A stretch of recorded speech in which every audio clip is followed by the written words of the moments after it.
Okay, so I took it for a little drive today. Went and got some gas.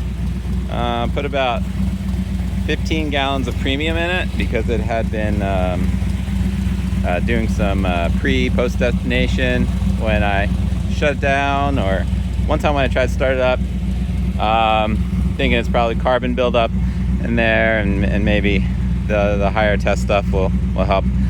I also went around and used some quadruple zero steel wool and CLR. Kind of went over and removed some of the rust stains.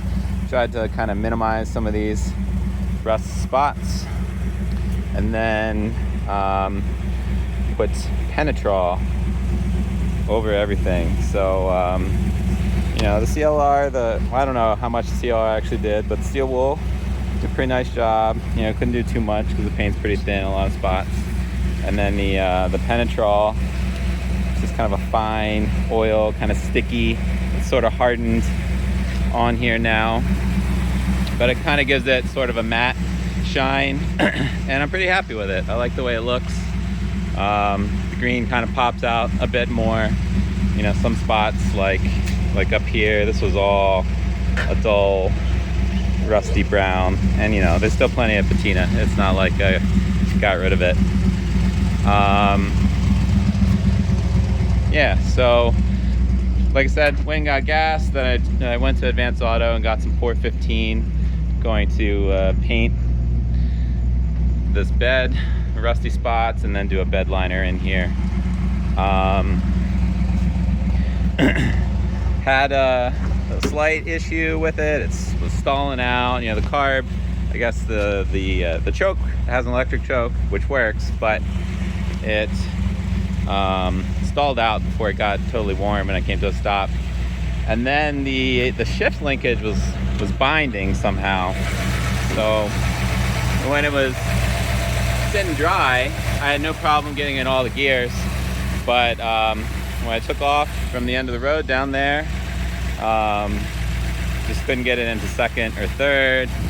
Pulled off in the parking lot, fiddled around with it. I got it. I don't know if it was just, I don't know, but I didn't have any issues with it really after that, so maybe once it warmed up a bit. I do still want to change the gear oil in the rear end and the trans, just because I don't know what the status of that is.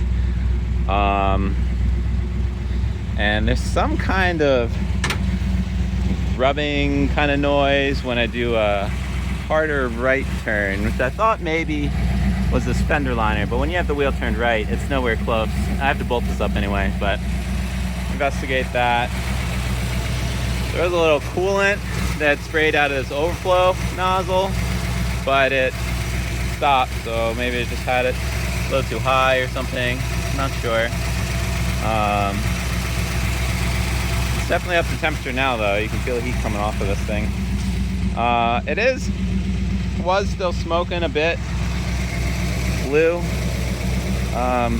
but again, it could just be a lot of carbon and stuff burning off for the first time. Let's see.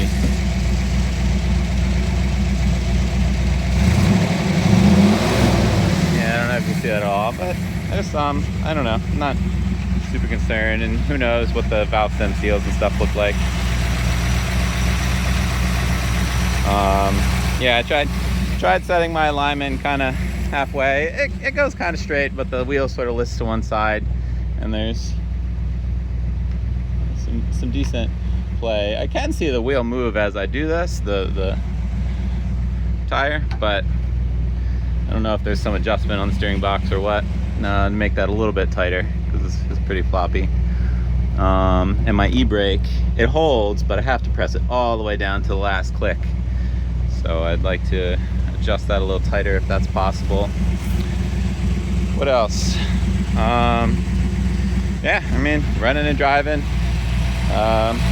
More to do. I had ordered this accelerator pump. Still waiting on that. Do that. Seems to pull pretty fine.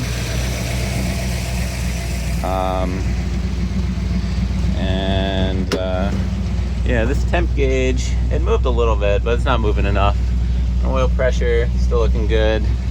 So a little adjustments and small things to fix, but runs and drives. So it's a big win in my book.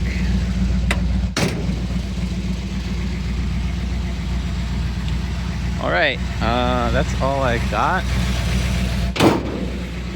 Nice parting shot. Yeah, you can see that shine, I think, pretty well on the camera. Kind of matte shine.